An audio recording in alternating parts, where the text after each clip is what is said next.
अस्सलाम वालेकुम सामीन, आपको अपने चैनल डीजे नोमान पे खुशामदीद कहता हूँ। रमज़ान मुबारक के आखिरी अशरा की बाबरकत सातों में मुझे भी अपनी दुआओं में ज़रूर याद रखिएगा। जी तो सामीन, आज की कहानी, आज का वाक़या लिखा है आमर अनवर ने और पेशकश है डीजे नोमान की। एक अकेला जिस्म और रूह। सामीन, उसका नाम अजीत शंकर था। नसीब का काला लेकिन रंगत का सफेद। न जाने उस काले कुंबे में ये उजले रंग का कैसे पैदा हो गया। ना उसके वालिद ने पूछा और ना ही उसने खुद। लेकिन बाकी शायद ही कोई बचा हो उस बस्ती में जिसने ये ना पूछा हो कि अजीत को जब इस सवाल की समझ आ गई तो उसने अपनी माता जी से पूछा। तो उसकी माता ने उंगली होंठों पर रखकर की आवाज निकाली और अजीत ने उस लम्हे माताजी की आंखों में नमी देखी। बस उस दिन से उसने सर झुका लिया, क्योंकि उसे आंखों को पढ़ने से खौफ आने लगा था। अजीत शंकर ने माताजी के पैरों को छुआ और अपने वालिद को प्रणाम किया। उनको बताया कि उसे ढूंढने की कोशिश न करना। यह कहकर उसने एक मर्तबा फिर सर उठाया तो वालिद की आंखों में आसूदगी नजर आई और माताजी की आंख में दर्द की नमी, लेकिन इस दफा शिद्दत कुछ ज्यादा थी। होंठ तो थरथराए मगर अल्फाज जामद रह गए। जी हाँ सामीन, वो मुंबई ही में था, लेकिन ये शहर है ही इतना बड़ा कि एक दफा जो हाथ छूट जाए तो दोबारा थामने को अगले जन्म का इंतजार करना पड़े। सो अजीत शंकर उसी शहर की एक बस्ती माहौल में आकर रहने लगा। ये एक कदीम बस्ती थी जिसकी वजह शोहरत माहीगीर थे, लेकिन अब यहाँ सनती तरक्की ने इस कदर जोर पकड़ा कि ये एक इंडस्ट्रियल एरिया कहलाने लगा। इर्द गिर्द गुर्बत अपने जोबन पर थी। गरीब बस्तियों की पहचान वहाँ फैली हुई कचरा कुंडियों और गली गली में जगह जगह कपड़ों से बेनियाज खेलते हुए बच्चे होते हैं। उनकी सेहत अक्सर जो बच जाए काबरे रश्क होती है, चुस्त चाको चौबंद, हर चीज से बेनियाज। उसने भी अपने रहने को फुटपाथ के साथ नाले के ऊपर बनी तजावजात पर कायम एक खोली चंद अपने जैसे बेनाम लोगों के साथ मिलकर ले ली। साथ ही एक फैक्ट्री के पास जाकर कपड़ा लेकर बैठ जाता। आते जाते लोगों के जूतों पे कपड़ा मारता, कुछ तो सिक्के फेंक देते और कोई सितम का मारा उसे ठुड्डा भी मार देता। वो चुपचाप सह लेता।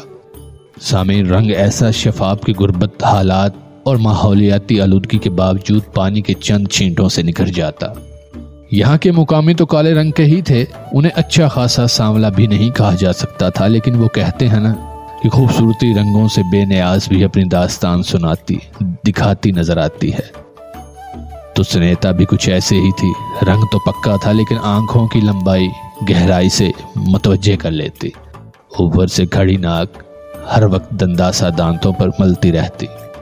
माथे पर बिंदिया और कसकर बांधे हुए बालों पर परांदा जो कमर पर लहरा रहा होता।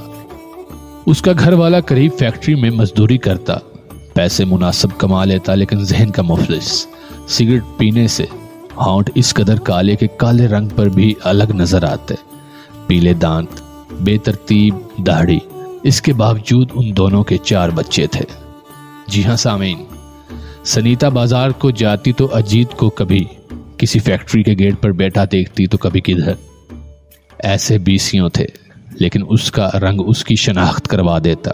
सनीता उसे देखकर आह भरती कि काश उसके करीब होता। पहले पहल तो सनीता ने वहम जाना, लेकिन फिर अजीत नजर ना आता तो घुट के रह जाती। हसरत करती, नजर भरकर देखने को बाजार बिलावजह जाने लगी। अजीत शंकर सिक्कों से बमुश्किल खोली की दिहाड़ी पूरी करता। पेट भरकर खाना बस एक ख्वाब ही था। नींद भी अब अधभरे पेट की आदी हो चुकी थी, सो आ ही जाती। सुबह सवेरे अजीत को मंदिर की घंटियां कानों में सुनाई देती तो उसकी रूह में वजद पैदा हो जाता। उसकी रूह जिस्म को खींच खींच कर काली माता के चरणों में ले जाती। वो एक सिक्का जरूर उसकी दान पर चढ़ाता। वो भगवान के दर्शन करता। उसे हमेशा भगवान की आंखों में देखना अच्छा लगता, क्योंकि उसकी आंखें बेनियाज थी, सुख से दुख से। वो सोचता, फिर खुद ही जवाब देता कि भगवान की आंखों का वही रंग होगा जो अपनी आंख का होगा। जी हाँ सामीन, उस दिन से उसे भगवान की आंखों में दर्द और सुख भी नजर आने लगा। सनीता ने एक दिन अपनी जूती अजीत के आगे की उसने तो सर उठाना ही छोड़ दिया था, लेकिन जनाना चप्पल और साड़ी का पल्लू जो उसके चेहरे से टकराया तो आंख ऊपर हुई। मुस्कुराते हुए होंठों से आवाज आई, ओ गौरे, लगा कपड़ा। उसने सर नीचे किया, कपड़ा मारा। पहली मर्तबा उसको सिक्के की जगह कागज का नोट मिला। अजीत शंकर की वही सुबह, मंदिर की घंटियां, रूह की पुकार, उसे भगवान की आंखों में अपने लिए प्यार नजर आने लगा था। उस दिन से उसने भगवान से प्रार्थना की कि उसे पेट भरकर खाना नसीब हो जाए। उसे अपने भगवान पर बहुत भरोसा था। सामईन, कुछ दिन गुजरे। सनीता ने उसे एक थैला दिया, उसमें जूते पॉलिश करने का सामान था। उसने सर उठाकर सनीता की आंखों में देखा, उसे वहां भगवान नजर आया। उसने उसे प्रणाम किया। सनीता हंसी और खामोशी से चल दी। जूते पर पॉलिश लगने लगी तो सिक्के रुपयों में बदलने लगे।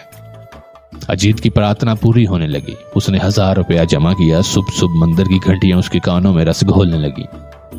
उसकी रूह ने जिस्म को बेदार किया। मंदिर काली माता के आगे माथा टेका। 100 रुपए मंदिर की पेटी में दान किए। बाजार से गुजरा तो हलवा पूरी की खुशबू ने उसमें इश्तहा पैदा की। हैरान हुआ कि पहले ये कैफियत क्यों न गुजरी। जेब में हाथ डाला, नोट उंगलियों से मस हुए तो जवाब मिल गया। उसने पहली मर्तबा खूब पेट भर कर खाया। काम पर बैठा तो जनाना पांव उसकी आंखों के सामने थे। साड़ी का पल्लू जो चेहरे से टकराया तो उसे अजीब लुत्फ सा महसूस हुआ। उसने सनीता की आंखों में झांका तो भगवान नजर न आया।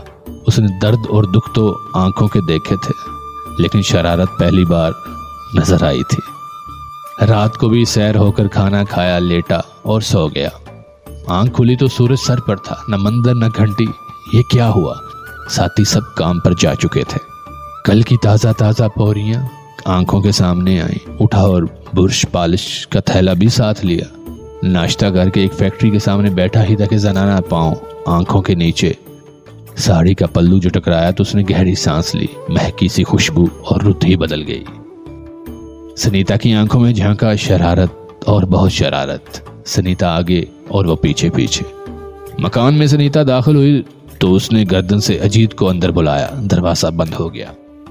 रूह की बेचैनी उसके जिस्म पर इस कदर हावी हो चुकी थी कि उसे अपना वजूद लाकर महसूस हो रहा था। बेचैनी का सबब उसे मालूम भी था, लेकिन फिर भी वो यकटक आसमान की तरफ मुंह करके यूं देख रहा था कि उसकी मुस्तरब हालत का नौश्ता कहीं आसमान पर लिखे जाने वाला है। सामीन, वो अपने बदन को झंझो रहा था। उसको जोर जोर से मुसलसल मसल रहा था कि गोया शहर भर का गंध उससे चिपक गया हो। रात को वो खाली पेट सोया। सुबह उसकी आंख खुली। मंदिर की घंटियां जो कानों में बजी तो रूह ने जिस्म को दस्तक दी। वो मंदिर गया और भगवान के चरणों में बैठ गया। और वह भगवान की आंखों में देख नहीं पा रहा था। उसके आंसू टप टप कर रहे थे। उसने हाथ से आंसू साफ किए और आंखें अदब से झुकाकर बोला, ऐ भगवान, मैं तुझसे बनती करता हूं कि मुझे कभी भी पेट भरकर खाना नसीब ना हो। जी तो सामीन, ये था आज का वाकया, आज की कहानी एक अकेला जिस्म और रूह। लिखी थी ये आमर अनवर ने।